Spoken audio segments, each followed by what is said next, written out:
What's up, y'all? Hope everybody out there is having a great day.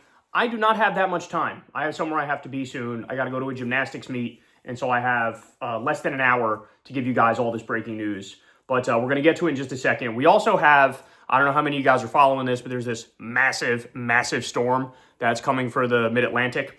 And it looks like there's a chance we might lose power for like a week, dog. And the funny thing is, we were just talking about getting a generator, and we were like making plans to get a generator, but we didn't get it in before this storm. So we might actually lose power for an extended period of time, and that would absolutely suck balls because there'd be nothing we could do in terms of our shows and whatnot, because it looks like we're going to get freezing rain, and it could be a lot of it, and that just absolutely obliterates power lines. So it would take a long time to get it back on. It reminds me of Hurricane Sandy. I was in New York for that, and we lost power for like a week and a half. It was crazy. So anyway, fingers crossed on not losing power for the Monday show and potentially the shows for all next week. But a lot of stuff to get through today. So right off the jump here, I'm not sure how many of you guys saw this by now, but there was an independent autopsy that was done on Renee Good. And they found out that it's the third shot that killed her. So the first shot was a non-lethal shot through her forearm. The second one was a non-lethal shot through her breast. And the third one was right through the temple. So in other words, Jonathan Ross assassinated her. That's what happened. And the shot that killed her was the one that is least defensible in a court of law. So yet again, if we had a trial on this, I think the conclusion would be pretty clear. And that's the whole reason that they're bending over backwards to not have a trial over this. And as you guys can see, there's Salem looking out the window. Here you go, bud. Okay. So they're still protecting him. He's still hiding. They're still not going to allow justice to happen, and they're going to completely undermine everything that this regime is doing. And it's exactly what you should expect, because they are absolutely disgusting, pathetic liars, and they're criminals. They're criminals. That's what they are. All right, here we go. We also have, there was a vote in the House on re-upping ICE funding, and a bunch of Democrats voted with Republicans to fully fund ICE. So we have Henry Cuellar of Texas. He voted to fund ICE. Vicente Gonzalez, which, by the way, Cuellar and Gonzalez, really? Cuellar and Gonzalez. Like, motherfucker, you could be on the other end of that ICE raid on any given day, and you know it. And you know it. But they voted for the ICE funding. Jared Golden, same thing. Laura Gillen, Tom Suozzi from New York, Don Davis, and Maria Gluesenkamp Perez, who people are now calling Marie Internment Camp Perez. I think that's a fitting name. So fuck all of them, primary all of them, get their bitch asses out of there, because they are not Democrats. They are dinos, Democrats in name only. And of course, fuck Hakeem Jeffries and Chuck Schumer, who don't know what the fuck they're doing, don't know how to whip votes, don't actually care about abolishing ICE. They are absolutely pathetic, and they do not reflect the Democratic voting base. All right, we got to talk a little bit about Trump. So he is just on a tear on social media, just humiliating himself and the entire country. So he posted the following. Jack Smith testified the other day in front of Congress, and Trump saw some of that and posted, based on his testimony today, there's no question that deranged Jack Smith should be prosecuted for his actions. He destroyed the lives of many innocent people, which has been his history as a prosecutor. At a minimum, he committed large-scale perjury. So in other words, this is him, yet again, directing Pam Bondi and saying, hey, charge him too. You wrongly charged James Comey. You wrongly charged Letitia James. Now you're wrongly also going after Jacob Frey, the governor of Minneapolis, and Tim Walz, and Keith Ellison, the attorney general of Minnesota. You're just flat out doing political prosecutions here, and political persecution.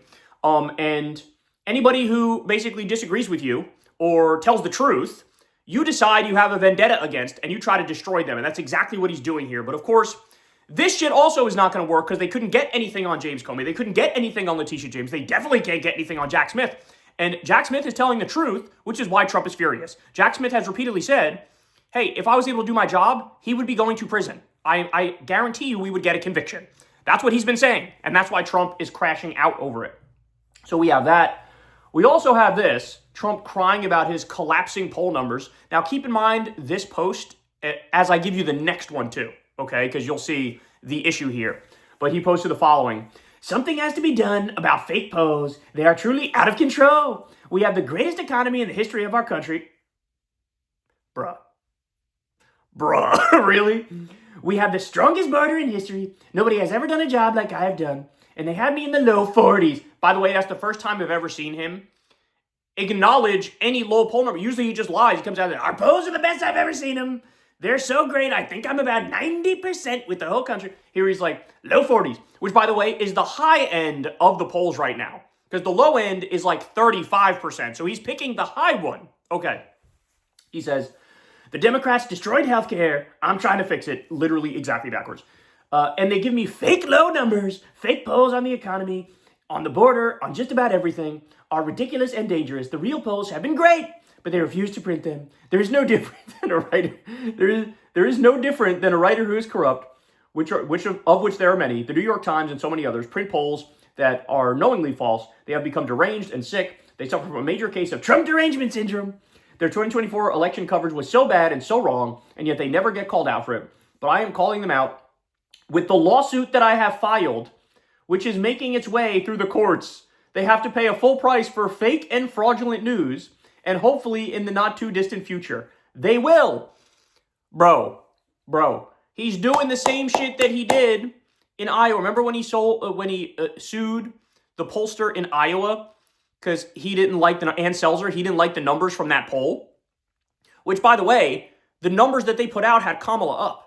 If anything, Kamala voters would have seen that in 2024 and been like, we don't need to go vote. She's going to win. Right? So if anything, the impact of that poll would have been to suppress Kamala voters and help out Trump. He didn't care. The polling makes me look bad because Kamala was up and I won the state. So he sued. Of course, he fucking lost. He lost that case. Well, now he's doing the same thing. I don't like your poll numbers. I'm going to sue you. Are you kidding me? You have inflation going up. You have unemployment going up. You have people losing their healthcare on a daily basis. You have multiple crises overseas. You've made it so that we're isolated on the international scene. You have all these problems, and you're going, I'm suing the fake news New York Times over polls. It is just beyond parody at this point. All right, ready? So in that last one, he goes, look at these polls. They got me so low. Unbelievable. Not true. We hate it. And then in the next post, he goes, record numbers all over the place. Should I try for a fourth term?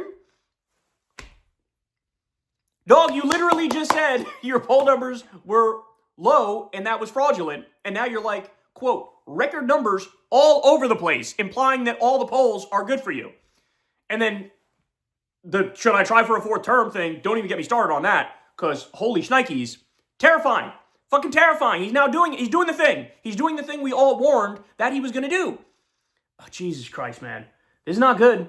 25th Amendment, y'all. 25th Amendment. Either impeachment and conviction and get his ass out of there, or the cabinet needs to grow a pair and fucking 25th Amendment his ass into the sun, because this is unacceptable at this point. All right. We also have this, and by the way, we have a great episode dropping, should be tonight, of Crystal, Kyle, and Friends. We have Matt Bernstein coming on, and we talked about Candace Owens and her rise and like the conspiratorial right. You don't want to miss that. But me and Crystal also talked about this Board of Peace thing that Trump did, which is incredibly Orwellian. The final solution that Jared proposed for Gaza, like all casually. Very, very disturbing stuff. You don't want to miss that either. So sign up below on Substack for Crystal, Kyle, and Friends. All right, but listen to this. Ryan Grimm says, I know this is obvious, but if you missed it, Trump has appointed himself lifetime leader of the world, technically chairman of the Board of Peace. Term never expires. So Trump is trying to set up a framework that's like at the level of the UN, but he makes it up. He gets paid for it because everybody who has to join has to pay $1 billion.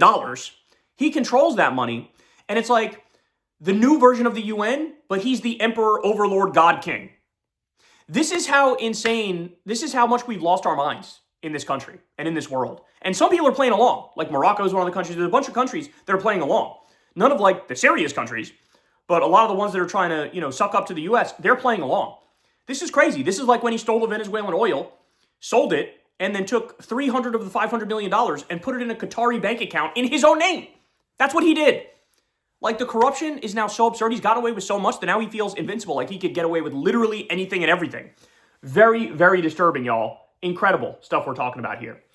All right, so the other day we talked about how Don Lemon was charged under the KKK Act because Don Lemon committed the crime of journalism by following ICE protesters into a church where the ICE protesters, the reason they went into the church is because there was a pastor there who was an ICE supervisor. So I'm 100% on the protester side. First of all, that's free speech. It's protected by the First Amendment. Second of all, really? You're going to say you're a man of God and you love Jesus, but also you're like arresting children any given day of the week? No, fuck that. That person should be protested. They were protested. So Don Lemon followed them in, recorded it, and you had the Trump regime say, we're going to charge him because we're saying Don Lemon committed a crime. He violated the KKK Act. So insane. By the way, they dropped that on MLK Day. So a black man on MLK Day being charged with the KKK Act, even though, again, his crime was journalism, right? Well, it turns out, guess what? A federal judge refused to charge Don Lemon in connection with the anti-ICE protest at the Minnesota church. Oh, wow, no shit. No shit. In the same way that the James Comey stuff fell apart, and the T.J. James stuff fell apart, and the fucking Jack Smith stuff is going to fall apart, in the same way that what they're doing is intimidation. That's what they're doing. And so when you actually get it in front of somebody who's serious, who has to follow the law, they go, what the fuck is this? Get this out of my fucking face. What's wrong with you people? So there you have that. We also have, one of the women who allegedly led that protest into that church, okay, they arrested her. She's a black woman by the name of Nikema Levy Armstrong, okay? And so you have Kristi Noem and you have the White House posting a picture of her being arrested. And they're like bragging about the fact that they arrested her. Here's the problem. They took the picture of her, they put it into AI, and they said, number one, make her skin look more black. And number two, make it look like she's distraught and humiliated and crying. And so they digitally altered the photo to try to make her look worse. And people immediately pulled up the original photo and said, you motherfuckers are lying. Why did you do this? And basically they admit like, hey man, it's all for the memes. So this is what we mean when we say Groyper occupied government. This is what it is. You have these like 23-year-old unfuckable incels who are like running the White House Twitter account, and they're posting shit like this, like it's not, who is this appealing to? Nobody except the assholes on your fucking 4chan board. 7 of them are going to commit suicide within the year. What is this? What is this? Well, that's what we're dealing with, y'all. Absolutely disturbing stuff. All right, massive, massive shout out to Minnesota because today they are doing a general strike. People are not working in Minnesota. They're not working. And they're doing it to say, ICE, get the fuck out of our city. That's what's happening. And you also have 200 other cities are following suit in solidarity to stand with people in Minnesota. I know I saw Hassan Piker the other day. He said at the end of his show that he was going to go there as well. It's supposed to be minus 40 degrees in this bitch, y'all. And people are protesting. They're not going to work. So look, if we have this sustained level of pushback, then they can't keep this going. It makes it impossible for them to do their job. So shout out to everybody doing this general strike in Minnesota. You guys are awesome. We stand with you in solidarity. And yeah, get these fuckers out of there, man. Get these fuckers out of there. By the way, they're also, I don't know how many of you have seen this, but they're also now, the ICE thugs are now in Maine, wreaking all sorts of havoc. So just horrible, horrible stuff. All right. How about this one? This one was floating around Twitter. ICE detain a single mother of 4 after dropping off kids at school. Refused to look at her legal asylum documents. She has been disappeared to an unknown location and the kids can't find her even with the help of local news. The number of horror stories that I've seen online, there's been a massive uptick in them because ICE is completely and utterly unhinged. How about this one? Video alleges that ICE, without a warrant, detained a kindergarten-age girl with autism in an attempt to force her mother out of the home so they could arrest her. Quote, give me my daughter back. Quote, nope, you're going to have to come out here and get her. They're literally using kids as bait. And that's when they don't arrest them. That's when they don't arrest them. All right, ready? So Gregory Bovine, we call him Gregory Bovine. His actual name is Bovino. He's been made fun of quite a bit online these past few days because he was wearing these glasses and he had them low on his nose like Chuck Schumer. And people were saying he looks like sort of like a lesbian soccer mom or something like that. And like he drives a Subaru Forester. And so people were clowning on his ass.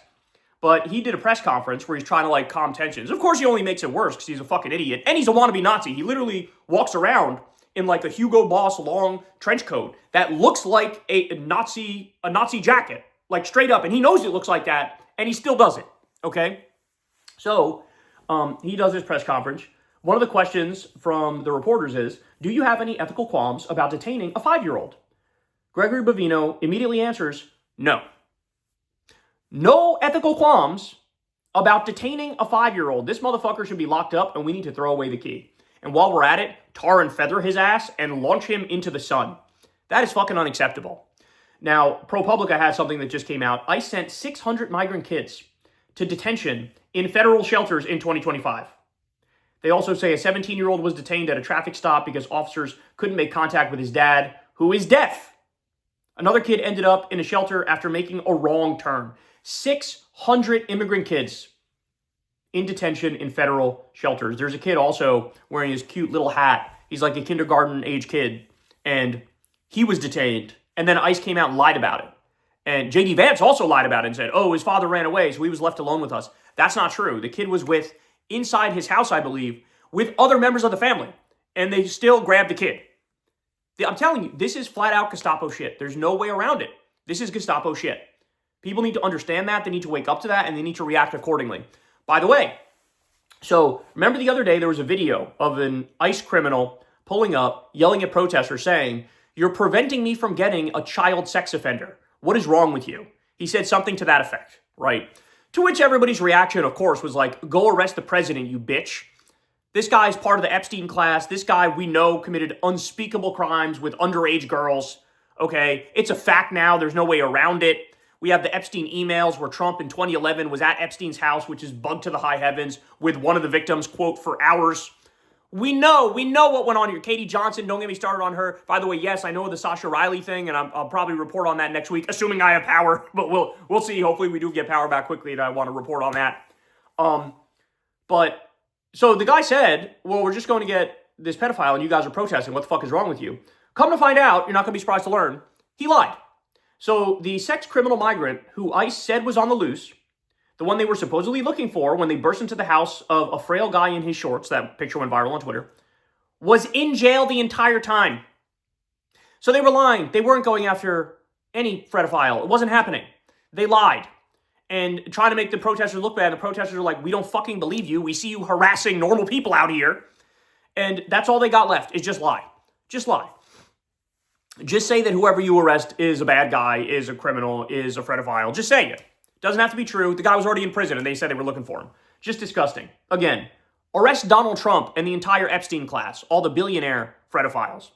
They're the actual problem and they're the ones who have gotten away with their crimes. By the way, they still haven't released the Epstein files in full. They've released 1%. There's 99% still being hidden in total contravention of the law. Pam Bondi should be arrested. Everybody involved should be arrested. This is unacceptable. All right, more.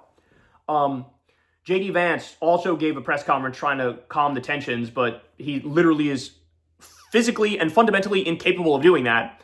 So in his speech, he's asked whether ICE entering homes without a warrant is legal. This is like a softball down the center of the plate when it comes to the questions of the law. He responds, quote, that's what we think. That's our understanding of the law. So understand, this man went to law school. He's lying and he knows he's lying. He's lying. He knows that an administrative warrant is not the same as a judicial warrant, and all ICE has are administrative warrants. That's like if I wrote on a sheet of paper, I have a right to enter your house, and I give it to a random person, and then I go in. Well, who am I? I don't have that authority. A judge needs to approve it. A judge needs to approve it. He's lying, and he knows he's lying. Just absolutely disgusting freak. What a disgusting freak. All right, listen to new polls here on Trump, and we get into some more polls on Trump on Crystal Kyle and Friends later today.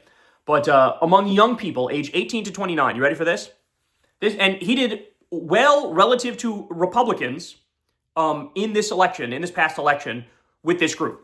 Okay, like he was almost even with this group. I think he was down like 6 or something like that. All right, ready? Here we go. New York Times Siena poll: Trump approval among 18 to 29-year-olds. Approval 27%. Oh, young people are not having it. Trump's approval on his handling of the economy. 28%. Foreign policy, 25%. Inflation, 22%. Immigration, 24%. And the Epstein files, ready for this? Trump's approval on the Epstein files with young voters, 8%. Homie is barbecue chicken skis, bro. Like that is brutal. I'm not sure I've ever seen poll numbers that bad. All right, let's talk a little bit about this Candace thing. So again, we got a whole episode dropping on Candace later today. Sign up on for Crystal Kyle and Friends if you want to see that. It's a great episode. But Candace Owens went on her show the other day, and she dropped a bombshell claiming that TPUSA made $250 million off of Charlie's death. Then they fired dozens of people in a paranoid purge.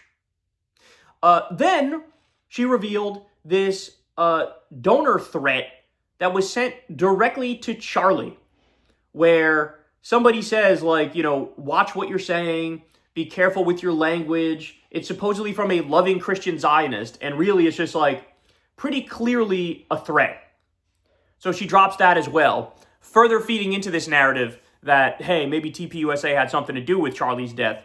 And apparently she was under a cease and desist the whole time. And now it looks like TPUSA is going to take some sort of legal action. So this is getting juicy. This is getting spicy. This is getting to the same level of, Bridget Macron and Candace Owens arguing that she has a dick and literally going to court to argue that. We're getting to that level now. Because now there's multiple rounds of text messages that came out where Charlie's like, I think I'm going to turn on Israel. These people are insane. There's a clear threat in this text that was dropped. She's now exposing the actual number in profit that they made off of Charlie being killed. By the way, what was that thing where they put up the tent that Charlie got killed in and people could go in there and take pictures of it? Like, what are you doing? This is so disturbing, man. So disturbing. So anyway, you have that as well. We got to talk about Josh Shapiro. So Josh Shapiro came out the other day, or he wrote in his book, I guess, a book of his that came out, and he basically went after Kamala and insinuated that she was anti-Semitic, because Kamala's campaign, when they were vetting him for VP, asked him, have you ever been an agent of Israel, right? And he makes this whole thing of it, like, oh, how dare you, oh, this is anti-Semitism, oh, you're only saying this because I'm Jewish, this is bigotry, et cetera, et cetera. That's the implication of his reaction to it, right? Well, come to find out, and if you guys go, look this up, you'll find it very quickly. He volunteered to serve in the IDF. Okay? Of course you should ask that question. In fact, the only problem with Kamala here is I don't think she should have interviewed Josh Shapiro at all for that position. Not at all. And this is his way of trying to get back at her for not actually picking him, right? But clearly the only mistake she made was giving this smug asshole a seat at the table in the first place to try to get the job. Because holy fucking shit, to insinuate that she's anti-Semitic for asking the most reasonable question ever because you fucking worked for the IDF? Get the fuck out of here, man. Get the fuck. And apparently she also asked, will you apologize for the comments you made about protesters on college campuses? They were like anti-genocide protesters, and he fucking smeared them viciously. And so she was like, would you apologize for that? And he was like, absolutely not. It's like, what, you think this is some sort of gotcha of Kamala? I'm actually surprised that they had the wherewithal to ask such an intelligent question. That would be a liability, that you're so anti-genocide protesters, right? So it's just unbelievable. I fucking hate this guy. He's such a smug asshole. And you got me to be out here defending Kamala Harris's honor aggressively because this is fucking ridiculous. This is ridiculous. And he thinks he's got like a point to score here. Like, are you kidding me? The fact that you've so clearly made it the case that you're snuggling up to Israel, the genocidal apartheid ethno-state at this late date, as they're literally implementing the final solution on Palestinians, that says fucking everything about you. Everything. All right, now listen to this. Here's the difference between Israeli media and American media. So Israeli media talked about the Jared Kushner slideshow where he's going through the final solution and the Fourth Reich creation for Gaza, right? Stealing the land and just building this futuristic tech AI billionaire city. So Haaretz covered it and said, Jared Kushner's new Gaza vision is utterly disconnected from Palestinians' reality. So that's their title, okay? Here's the title in the New York Times. U.S. lays out a glittering plan for Gaza, including skyscrapers. That's disgusting. And the New York Times should be fucking ashamed of itself. Whoever wrote that article should be fired and never work in journalism ever fucking again. Because you're literally putting a fresh coat of paint and some lipstick on just genocide, ethnic cleansing, and just destroying an entire group of people.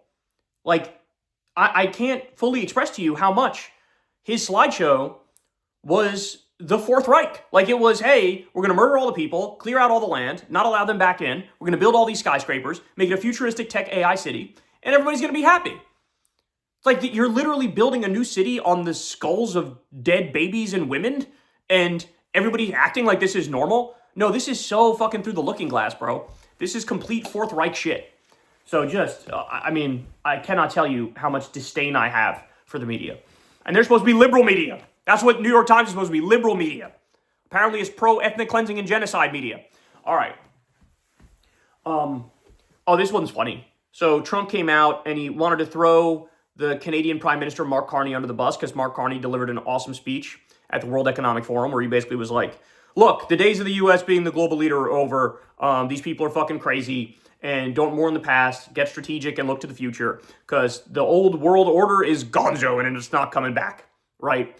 And Trump was so, of course, butthurt over that he posted, Dear Prime Minister Carney, please let this letter serve to represent that the Board of Peace is withdrawing its invitation to you regarding Canada's joining what will be the most prestigious board of leaders ever assembled at any time. So he's saying, I'm disinviting you from my fake criminal United Nations thing where I'm the emperor of the world because you correctly called me out and correctly called out the downfall of America. I would have loved to be in the room when Mark Carney was reading this. He would have laughed his ass off at this. Just incredible. All right. We also have this. The State Department, we have new State Department documents showing that the Trump-Vance-Rubio administration literally only abducted Rumeysa Ozturk, the Tufts student, because she co-wrote an op-ed arguing that Tufts should follow student resolutions to acknowledge genocide in Gaza and divest from companies tied to Israel. So it is literally a clear-cut case based on evidence and documents that they took away her First Amendment rights, her free speech rights, freedom of the press, and they went after her over her correct opinion to uphold the law and hold Israel accountable. So all the fucking right-wing, we're pro-free speech, Trump loves free speech. I've never seen a more clear assault on free speech in my entire life. Never in my life have I seen a more clear assault on freedom of speech. So just incredible. They put this girl through hell. They literally disappeared her in the same way they disappeared Mahmoud Khalil. People didn't know where the fuck she was for an extended period of time. They put her through hell for being correct about the nature of Israel and what they're doing. This is not a free country anymore. There's no way around it. We are not a free country. Now, speaking of nobody wanting to fucking come here anymore, there's a new chart that just came out, and it's from the Department of Commerce. And the number of Europeans traveling to the U.S. has absolutely cratered. The flights to the U.S. from Europe are now almost fucking empty. I'm not kidding when I say the thing is literally just a straight line down. We're talking about a drop of 30% or more. Like across the board, nobody's coming. From Austria fell off a cliff. Denmark fell even more off a cliff. Germany fell off a cliff. Norway, Spain, Sweden, even the UK. Just nobody wants to fucking come here anymore because chances are they're looking around and going, I don't want to end up in an El Salvador concentration camp because, they don't like the way I look when I'm trying to enter through customs. And who can blame them? Who can blame these people? This is what Trump has done to this country. It's no longer prestigious. This country is viewed as like a fucking shithole because we're acting like a fucking shithole. That's what it is. That's what it is. All right. This is terrifying. More than 8,000 U.S. chain stores shut down in 2025, signaling what some are calling a renewed retail apocalypse, according to reporting by the New York Post. So that's not good. Of course, I got the sense that as soon as we get this next economic crash, it's going to be even bigger than 2008. And the consequences could be even more dire. And I could see just really almost like the end of retail shopping because everybody buys shit online anyway. And then you mix in now, nobody has money. Everything's bought on credit. People are using fucking Klarna to buy groceries. It's like, how can you, like if you have a store in a mall, like how the fuck do you pay the bills? How do you pay the bills? And this shit is only getting worse, y'all. So absolutely terrifying there. This is perhaps even more terrifying. Ready for this? ABC News reports, the world has entered an era of global water bankruptcy. As irreversible damage experienced by water systems has pushed many basins around the world beyond recovery, recent research has shown. So this is something I've been warning about for a long time with climate change because I've read about this in the past. There will at some point be wars over water because we don't have enough fresh water. And now, because of the changing climate, we're getting to that point faster than we thought. We're also getting to the point where the Middle East is going to be uninhabitable at a certain time. And if you think we've had refugee crises to this point, the refugee crisis is going to get even worse when the entire Middle East has to fucking empty out in order for people to survive. We destroyed having a habitable planet. That's what we did. That's what we did. And so you need like massive desalination plants that can do the job of converting salt water to fresh water. Because if we don't get those online, then I don't know what's going to happen other than wars for water. I mean, they literally describe it as water bankruptcy. We're in water bankruptcy. Well, what does the world look like when so many people don't have enough water? A lot of violence, a lot of political instability. So prepare yourself, man. That's where we're at right now. All right. New chart just came out. The U.S. has given Israel $352 billion since its founding. After uncovering over $7 billion in previously unreported funds, this is the most accurate tally of U.S. aid to Israel to date. $352 billion. So we're almost at $500 billion sent to the genocidal apartheid ethno-state that had universal health care as we don't. So here's a very simple thing. I think they should return all of that money plus interest. They should have to return all of it plus interest. Because, you know, the American people never wanted to give that fucking money in the first place. Never mind seeing what it's used for now, to shoot babies in the face on a regular basis and steal more land and create a greater Israel. Fuck that. Fuck that. They should give all of that back and then some. Here's some good news. Virginia Democrats, who just took over the governorship, are putting forward legislation to create a state-run paid family and medical leave program. The program would pay qualified workers up to 80% of their average weekly salary for up to 12 weeks. So, look, shout out to Abigail Spanberger and the Democrats in the state of Virginia, because they really did hit the ground running, and they're really going hard. Like, they already did a bunch of awesome things, and they haven't been in there that long. Not dissimilar from fucking Zoran in New York City, who hit the ground running and did a bunch of awesome shit right off the jump. And so you love to see it. You love to see it, because this is how you win. This is how you guarantee you're going to get reelected, is you actually improve people's lives materially. It makes it a lot easier to get elected. Whereas on the right, they have a problem. All their ideas are satanic and demonic, and they make people miserable. And so when they implement their ideology and hit the ground running, their poll numbers go down. That's what happens. So really good stuff there. All right, we also have Kash Patel and Dan Bongino were apparently focused on their Twitter strategy in the immediate aftermath of Charlie Kirk being killed, according to an ex-FBI agent, John Sullivan, who's spilling all the tea. So, and there was some reporting around this a couple weeks ago or a month or so ago, but it really is the case that they didn't care about getting to the bottom of it and doing the actual police work and like being good at their jobs. They were literally talking to each other and strategizing. All right, you say this on Twitter, then I'll respond with this on Twitter, and it'll look epic, bro. So, like, this is actually like 4chan occupied government is what we're looking at here. These all they care about is their optics. All they care about is like impressing Bronze Age pervert on Twitter. Like, it totally unserious. And this is what you get when you hire this guy, whose only claim to fame was sucking Trump's nuts from the back. Like, all he did was write a book where he said he wants Trump to be king for life. That's all he did. All he did was hawk these pills that are supposed to reverse the vaccine. I'm not kidding. Kash Patel actually did that. Hawking snake oil supplements saying, oh yeah, this reverses the vaccine. This is who this guy is. He's not a serious person. He's a crazy person. And so what do you expect? You put a bunch of podcasters in control of the FBI. And, you know, and I've made this point before, but this would be like if Kamala Harris got elected and she puts Destiny as the head of the FBI. And you know what? I honestly think that's a little unfair to Destiny, because Destiny is at least intelligent. And Destiny probably would be able to figure out how to do the job in a half-decent way, right? Whereas this idiot's just like, what do I say on Twitter? Quick, Charlie Kirk got shot in the face. Let's not look for the killer. Let's not dot our I's and cross our T's. Let's not handle this properly. Let's manage the optics of it. And by the way, this is Trumpism. It's theater, right? It's all theater. The default operating system is fascism and white supremacy and corruption. But there's also this theatrical element to it where they try to be like, woo, the biggest show on earth. And it's like, we don't want this, bro. We want to actually solve problems, not fucking a pantomime being serious.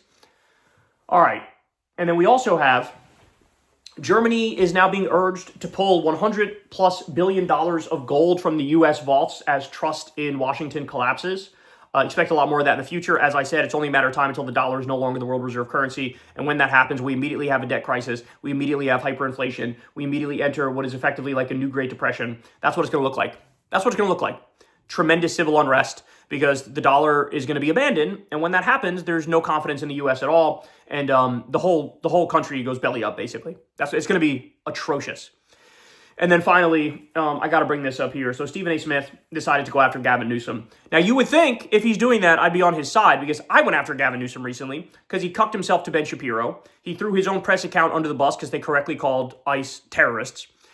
He refused to say that what Israel's doing in Gaza is a genocide.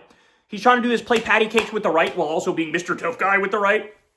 And it's really fucking pissing me off because he's trying to be everything to everybody, and it's so insincere, right? He's also trying to block a 5% billionaire tax in California, which to me, that's game, set, match. Nobody should vote for you because one of the key enemies that we have are the billionaires. It's billionaires, it's fascists, it's warmongers. If you can't oppose those three with everything you have, you're not really a Democrat. You're not. You're a Democrat in name only. You're diet MAGA, right? Well, guess what? So he went to the World Economic Forum, Davos, and he wanted to give a speech. Trump blocked him. The Trump people blocked him from giving a speech and made it so he couldn't give a speech. That shit is crazy right off the bat, right? But while he was there, he was trying to do the tough guy routine and like kind of chastising European elites and say, you need to stand up to him, right? And so I guess that's what Stephen A. Smith saw. And Stephen A. Smith goes off on him and he goes, you should shut your mouth. Shut your mouth when you're in Davos. Quote, I'm not down with that at all. Whatever you want, say whatever you want here, fine, but I'm not one of those people. When we go somewhere else, it's America first. Our problems are our problems, but we ain't taking dirty laundry outside. You don't go on a world stage to disrespect your own house, which is the United States of America. I don't like that at all, not even a little bit. This is the most cucked, let me suck up to MAGA with the dumbest argument I've ever heard shit in my life. So I'm not allowed to disagree with you when I take one step outside of U.S. borders? Okay, what if I'm in Puerto Rico? That's a U.S. territory. Am I half allowed to criticize you? What if I just crossed the border into Canada? Am I not allowed to criticize you when I'm on the U.S. side, but the second I get to the Canada side, then I have to pretend like everything's hunky-dory and you're actually a phenomenal president? What is this baby brain ass shit, Stephen A? This is the dumbest thing I've ever heard. No, what's true is true is true. Truth is always a defense. And that motherfucker's a fascist in the U.S. That motherfucker's a fascist if you're at Davos. That motherfucker's a fascist on a goat. That motherfucker's a fascist in a moat. That's just what it is. And we're going to tell the truth. The truth shall set you free. So this is just, it's almost like he's looking for a way to do the fucking jujitsu thing to like try to get the right wingers online to like his show. And this is what I hate about commentators like Stephen A. is he's a wave rider. He's a wave rider. So he correctly sussed out that he put his finger in the wind and said, oh, turns out in 2024, it was very popular to lean right online and say right-wing shit. And so he looks at that and he goes, okay, I can lean right. I can say right-wing shit. And he's doing that to try to attract an audience. But the problem is none of it is real. None of it is sincere. None of it is factual. And so all you're doing is riding the waves. And guess what? When the vibe shifts, you're going to come back and try to suck off Democrats. And everybody's going to look at you like, why should I fucking watch you and take you seriously? You were just sucking off Republicans. Right? This is not real shit. This is all calculated. And I hate that. I hate people who are overly calculated. I hate people who wave ride and narrative hump and they're overly calculated. And that's what it strikes me that he's doing here. What a fucking stupid ass criticism. It's like, I said 2 + 2 = 4 at Davos. You're not allowed to say that at Davos, only allowed to say that in the US. What the fuck is that? What is that? And spare me, we're way past, he's not a normal president. Let's stop acting like he's a normal president, where you could maybe have some niceties and, have some sort of standard like this in place where it's customary to not say much against the other party when you're overseas. He's literally a fascist. He's a fascist warmonger. We now live in a kakistocracy and a fucking mobocracy and an oligarchy. The country is run by the billionaires. They're just warmongering endlessly and attacking random countries and threatening allies and shit. And I'm not even supposed to criticize him saying I'm going to steal Greenland because I'm overseas. Now I have to pretend like I'm in favor of that or just be quiet. Fuck out of here. Jesus Christ. All right, guys, there you have it. I love y'all very much. You guys know the drill, man. Everybody please do me a big favor and subscribe to the channel. That helps out big time and costs you nothing. You can also click that bell icon. That gets it delivered right to you as soon as we drop a video. Like I said, big Crystal Kyle and Friends dropping tonight. Sign up for that below. You don't want to miss that. I almost said Big Kyle and Corn. But if you'd like to, go sub to Corn's channel, Corn's World. We do Kyle and Corn every Monday night. You don't want to miss that. And look, hopefully you guys will see me soon. I haven't figured out yet exactly what I'm going to do and what my plan is if the power goes out because of this big ice storm that's coming. I might, if I have time, which I'm not sure I will, I might on Sunday try to pre-record a show and get it out before the power would theoretically go out. So at least then I have a Monday show that's recorded a day early. I haven't quite figured it out, but I'll think about it and I'll try to come up with some sort of a plan. But hopefully the power doesn't go out and hopefully we don't lose it for an extended period of time. But, fingers crossed on that. All right, time to go to a gymnastics meet. I love you guys. I'll talk to you soon. Peace, y'all.